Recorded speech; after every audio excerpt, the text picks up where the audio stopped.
প্রিয় ছাত্রছাত্রী বন্ধুরা আসসালামু আলাইকুম। কমার্স ক্লাসরুমে স্বাগত জানাচ্ছি। আমি সোহেল রানা। আজ আমি আবারও আপনাদের সামনে হাজির হয়েছি নতুন একটি ভিডিও নিয়ে। আমার আজকের ভিডিওটি হলো বিশ্ববিদ্যালয় ভর্তি পরীক্ষার্থীদের জন্য। আর যে বিষয়ের উপর আমি এখন ক্লাস নেব সেটি হলো হিসাব বিজ্ঞান। আর যে অঙ্কটি নিয়ে আলোচনা করব এটি ঢাকা বিশ্ববিদ্যালয় ভর্তি পরীক্ষায় 5-6 সেশনে এসেছিল।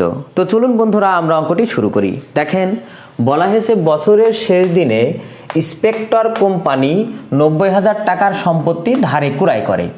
এই লেনদেনটি প্রভাবিত করবে। তার মানে যে স্পেক্টর কোম্পানি তিনি যে 90,000 টাকার সম্পত্তি ক্রয় করলো বছরের শেষ দিনে, এই লেনদেনের ফলে কোনটির প্রভাব বিস্তার করবে? মানে শুধু লাভ ক্ষতিতে, শুধু উদ্বৃত্তপত্রে, লাভ ক্ষতি ও বন্টন হিসাবে, লাভ ক্ষতি হিসাব ও মালিকানা সত্ত্ব বিবরণীতে, না ক্রয় বিক্রয় হিসাবে? এইটা আমাদের নির্ণয় করতে বলা হয়েছে। তো দেখেন, আমরা যখন সম্পদ ধারে ক্রয় করছি তখন আমাদের এই সম্পদের ফলে যে দুটি হিসাব খাত, সেই দুটি হিসাব খাত কোন দুটি হিসাব খাত সেটি আমাদের আগে বের করতে হবে।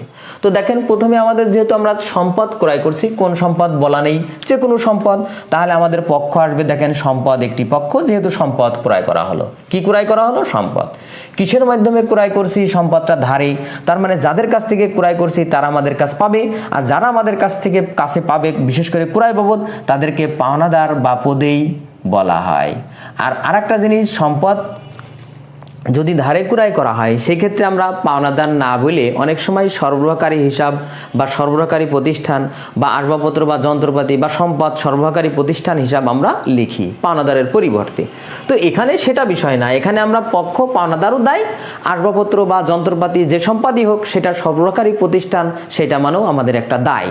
তো দেখেন, এখানে আমাদের সম্পদ একটি পক্ষ আর একটি পাওনাদার একটি পক্ষ। সম্পদ আমাদের, দেখেন, সম্পদ এই লেনদেনের ফলে আমরা যখন সম্পদটা ক্রয় করছি তখন আমাদের সম্পদ বৃদ্ধি পাচ্ছে। আর সম্পদ কোথায় যায়? উদ্বৃত্তপত্রের কোন দিকে? সম্পদ সাইডে।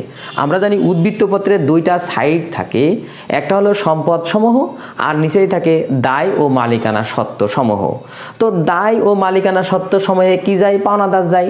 তাহলে আমরা বলতে পারি এই ধারে সম্পদ ক্রয়ের ফলে এই যে লেনদেনটি 90,000 টাকার সম্পদ ক্রয় করলাম, এটার ফলে সম্পদ দিকে সম্পদ হিসেবে 90,000 টাকা যাবে এবং দায় সাইডে দায় দিকে সম্পদ সরবরাহকারী প্রতিষ্ঠান বা পাওনাদার বা পদে হিসাব বলে আমরা 90,000 টাকা লিখব। তার মানে এইটা শুধুমাত্র এই উদ্বৃত্তপত্রকে প্রভাবিত করবে। বাকি দেখেন যে উপাদান, যে অপশনগুলো আছে, দেখেন শুধু লাভ লোকসান, লাভ ক্ষতি, এখানে শুধু লাভ এবং ক্ষতি যায়। এটা লাভ ক্ষতি বন্টন, এখানে লাভ ক্ষতি অংশীদার কারবারের ক্ষেত্রে বন্টন হিসাবে, সেখানে লাভ ক্ষতি কীভাবে বন্টন করতে হয় সেইগুলো যায়। লাভ ক্ষতি হিসাব ও মালিকানা সত্ত্ব, তার মানে এখানে মালিকানা সত্ত্ব এর আইটেম না, এবং লাভ ক্ষতিতে তো যাবেই না, আগেই বুঝালাম।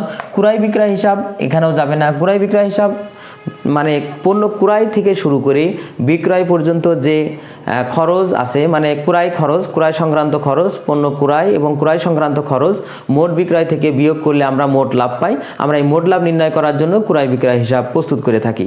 সেখানেও কিন্তু আমাদের এই উপাদানটি মানে এই লেনদেনটির যাবে না।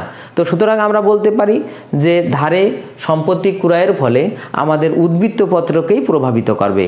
তো ছাত্রছাত্রী বন্ধুরা, আজ এই পর্যন্তই। আমার ভিডিওটি কেমন হলো অবশ্যই কমেন্ট করে জানাবেন। যদি ভিডিওটি ভালো লেগে থাকে অবশ্যই ভিডিওতে একটি লাইক দেবেন। এছাড়াও অন্যান্য বন্ধুদের দেখার সুযোগ করার জন্য অবশ্যই ভিডিওটি শেয়ার করবেন। সবাইকে আবারও ধন্যবাদ। আল্লাহ হাফেজ।